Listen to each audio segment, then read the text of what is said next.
The perfect night for mystery and horror. The air itself is filled with monsters. Wow, what an amazing few weeks it's been for the start of our Halloween Horror Nights 29 announcements. So we ended March with our very first house announcement and our first IP announcement, which was of course the return of Stranger Things, with season 2 and 3 both featuring in the house. If you haven't already checked out that video, I'll pop a link in one of these corners so you can go and have a look at it. At the beginning of April we had our second house announcement, which was our first original house announcement, and that was Nightingale's Blood Pit. Nightingales are some of the most recognisable original characters that we've ever had at Halloween Horror Nights, and I'm so happy to see them returning this year. So if you're new to the event or you're unsure of what exactly Nightingales are, they're basically these awful, terrifying creatures that show up and they feed off of war, death, suffering, illness and things like natural disasters. So the last time that we saw Nightingales at the event was at Halloween Horror Nights 21, and that was in Nightingale's Blood Prey, and that was in a kind of World War I setting, and it was gruesome. If you didn't manage to make it out to Halloween Horror Nights 21, we did actually see a scene from that house represented at Halloween Horror Nights 25 in Jack's 25 Years of Monsters and Mayhem house. This year, however, we're going to see the Nightingales in a whole new environment when they take on ancient Rome. So this new Roman setting is going to suit the Nightingales' appetite perfectly. The story for this house is that Rome is suffering through its worst drought in years, and a ruthless emperor has declared that gladiatorial games must continue until the rain finally comes. So I'm imagining that this house is going to be very, very gory. I'm imagining huge, beautiful sets, Colosseums, loads of gladiators everywhere, and I'm also imagining lots of water spray effects. I'm very, very excited about this house. I'm super glad that this one was chosen for our first original announcement because I absolutely adore Nightingales. Moving on to our third house announcement and our second IP announcement, which we had just a couple of days ago, and probably the most exciting house announcement that I've ever recorded a video for. I was incredibly jealous when Hollywood had it last year, and I really wanted to book a trip out there just so I could go and see it. This is big news and something that I've been dying to see back at the event for years now. The Classic Monsters are gonna have their very own house at Halloween Horror Nights 29. So I just want to start this off by saying I am a very, very big fan of the Classic Monsters. Like, I am obsessed with them. They were my very first introduction to horror when I was really young. I absolutely adore them, so this house means a lot to me. So going off of the reaction to the Classic Monsters house that they had over in Hollywood last year, and just going off of the standard of houses that we've been having over in Orlando for the last few years, I just know that this is going to be a ridiculously good house. And I know that we have seen the Classic Monsters represented in Orlando multiple times over the years, but that does not alter my excitement in any way. So things that I would really love to see in this house: I super want to see Draculas Castle as the facade of the house. I've thought about this a lot, and I was thinking, what if we had Frankenstein's lab as the entrance to the house, or what if we entered through a forest, the Wolfman? And I came to the conclusion that what I really, really want is Draculas Castle, because I love those big kind of gothic facades anyway. And for those who maybe aren't as familiar with the Classic Monsters and may not recognise other facades, I feel like Draculas Castle is something that is pretty recognisable and would make for a very gorgeous facade. I'm very, very excited to see Frankenstein's monster scenes. I'm super hoping that we maybe see some kind of effects with the windmill scenes from the film. Of course, I'm very much hoping to see the Bride of Frankenstein in the house.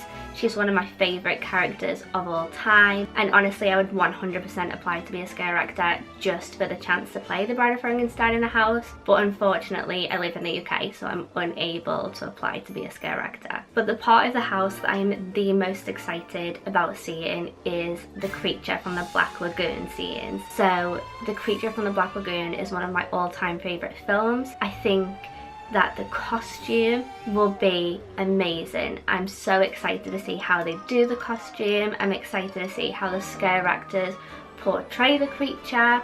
I'm excited to see the Black Lagoon itself and how they'll do that in the house. I'm also very, very excited to hear the scores from these films being played inside of the house, which is what I imagine is going to happen. I know that in the Hollywood house last year they had music which was created specifically for that house by Slash, which was cool, and I love Slash and I think that would be amazing, but I love the scores from these films so, so much.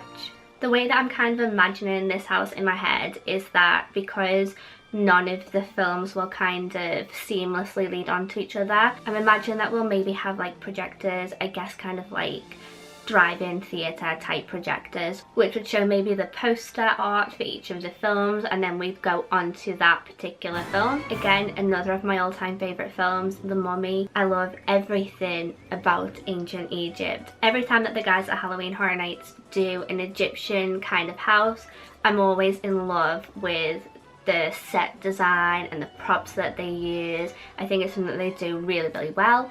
And again, I'm super excited to see how they're going to do the costumes in the Mummy section. So if we look closely at the artwork that was released alongside the house announcement, I'll pop it on the screen just so that you guys can see it too. If you look underneath Frankenstein, Dracula and Wolfman, we can actually see the silhouettes of the remaining classic monsters. So we can see the Hunchback, Bride of Frankenstein, the Mummy, Phantom of the Opera and Creature from the Black Lagoon. And this was first pointed out to me anyway by my good friend Will on Twitter. I'll post his Twitter handle down below so you can go and check him out. I don't know about you guys, but this for sure is my #1 hyped house of the year so far. No matter what gets announced next, I think this will still be #1 for me. So before we wrap this video up, I again just want to touch on some rumours or kind of speculated houses. I know it's still quite early on in announcement season, so we don't really have many speculated scare zones yet, but as soon as I kind of see any speculation of them, I will include that in a video too. But for now, we're just going to focus on houses. So we spoke a little in the last video about House of 1,000 Corpses. That rumour definitely still has quite a lot of traction, and at this point I definitely believe that it will be a house at this year's event. I think it would make a fantastic house. If you haven't already seen it,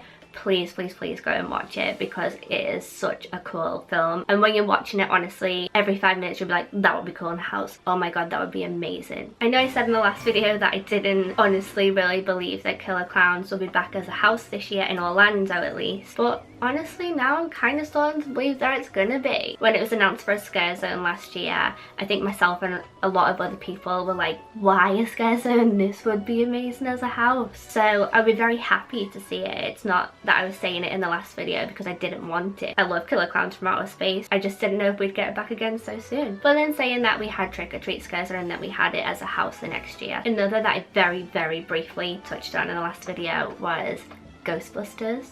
And I don't know guys, like, I don't know if I believe it.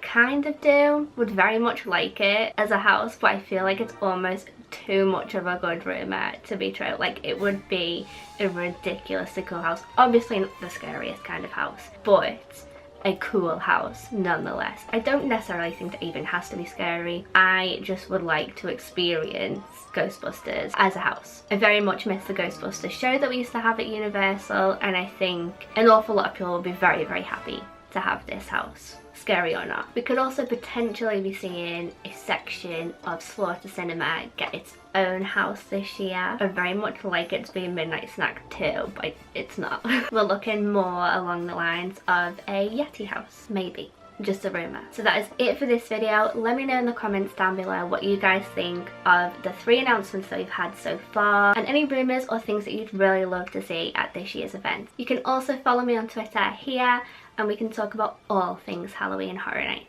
If you haven't already, make sure that you subscribe so that you don't miss any of the upcoming announcement videos. And I'm also still in the process of uploading my vlogs from last year's Halloween Horror Nights, and I add them all to a playlist each year so you can go back and binge watch all of them. Thank you so much for watching. I will see you guys in the next one. Bye bye.